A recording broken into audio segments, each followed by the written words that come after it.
In 2018, satellites had 164 days before encountering a random collision risk.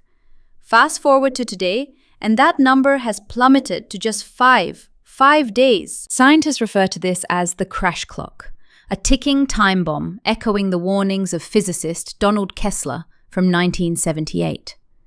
He foresaw a future where a chain reaction of collisions could render entire orbits unusable, effectively trapping humanity beneath its own invisible barrier.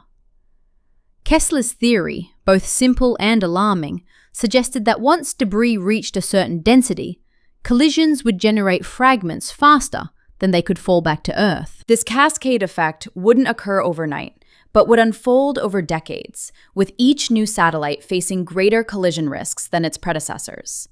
According to the ESA's 2026 report, there's a projected 20% rise in the probability of collisions in low Earth orbit, with several key orbital bands already surpassing the Kessler threshold.